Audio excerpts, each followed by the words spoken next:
মহেশখালীর মাটি জামাত ইসলামের ঘাঁটি। আমাদের হামিদুর রহমান আজাদ ভাই এখন তো শুধুমাত্র জামাতের ইসলামের প্রার্থী নন, তিনি এখন ঐক্যবদ্ধ বাংলাদেশের প্রার্থী। কারাগারে গিয়েছিল যারা, আজ ঐক্যবদ্ধ আছে তারা। বিগত সময়ে যাদের কারাগারে যাওয়া লাগে নাই, কোনো জুলুম সইতে হয় নাই, সেই মানুষগুলো আজ ঐক্যও নাই।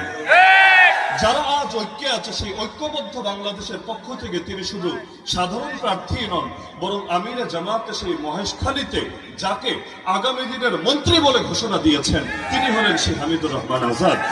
আমরা ইনশাআল্লাহ আশাবাদী, এবার হামিদুর রহমান আজাদ ভাইয়ের বিজয় কেউ ঠেকাতে পারবে না ইনশাআল্লাহ। দ্বিতীয় বিষয় হল, এখন জামাতে ইসলামের বিজয়টাকে একদম নিকটে দেখে কিছু মানুষের রাতের ঘুম হারাম হয়ে গিয়েছে। বিভিন্ন প্রোপাগান্ডা চালিয়ে মিথ্যা মিথ্যা অপবাদ দিয়ে জামাত ইসলামীকে দমিয়ে দেওয়ার চেষ্টা করা হচ্ছে। আমরা দেখতে পাচ্ছি নতুন করে কেউ কেউ মুক্তিযুদ্ধের কার্ডও খেলতে শুরু করে দিয়েছে। আরে একটা অস্ত্র কয়বার ব্যবহার করা যায়? যখন অস্ত্র ভোতা হয়ে যায় সেটা নতুন ভাবে ব্যবহার করে কোনো লাভ হয় না। দীর্ঘ প্রায় 1.5 যুগ যখন জামাতের সঙ্গে জোট করে থেকেছ, তখন তোমাদের এই মুক্তিযুদ্ধের কার্ডের কথা মনে পড়ে নাই? তখন তোমাদের চোখে জামাত ইসলামীকে রাজাকার যুদ্ধাপরাধী মনে হয় নাই? এমনকি জামাতের কাঁধে ভর করে 2001 থেকে 2006 যখন ক্ষমতার গদিতে বসে থেকেছ, তখন মনে হয় নাই যে এই মানুষগুলো রাজাকার, এই মানুষগুলো যুদ্ধাপরাধী?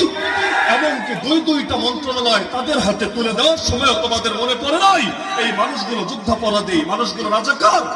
এমনকি যখন যুদ্ধাপরাধীর অভিযোগ তুলে তাদেরকে কলঙ্কিত করার চেষ্টা করা হয়েছে, সেই সময় বেগম জিয়া, মরহুম বেগম জিয়া পর্যন্ত তাদের পক্ষে, মাজলুমদের পক্ষে প্রকাশ্য অবস্থান নিয়ে প্রতিবাদ করেছে।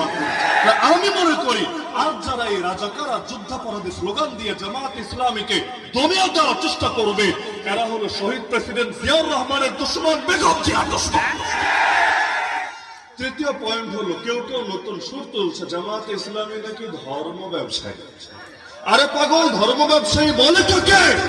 জামাত ইসলামীর প্রার্থীরা নির্বাচন আসলে নতুন করে মাথায় টুপি লাগায়, নির্বাচন আসলে নতুন করে গায়ে পাঞ্জাবি পরা শুরু করে না, নির্বাচন আসলে নতুন করে তারা নামাজি সাজে না, বরং নির্বাচন আসলেও যেমন সারা বছর থাকেও তেমন।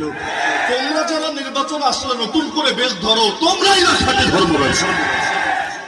4 নম্বর পয়েন্ট, কেউ কেউ স্লোগান তুলছে জামাত ইসলামী নাকি জান্নাতের টিকিট বিক্রি করছে। আরে হাস্যকর কথা, যদিও তাদের লোকেরা যে জান্নাতের টিকিট বিক্রি করেছে ডজন ডজন ভিডিও ইতিমধ্যে সোশ্যাল মিডিয়া ছড়িয়ে পড়েছে। এর চাইতে মজার বিষয়, জামাত ইসলামী জান্নাতের টিকিট বেচবে কিভাবে, যে হারে সব জায়গায়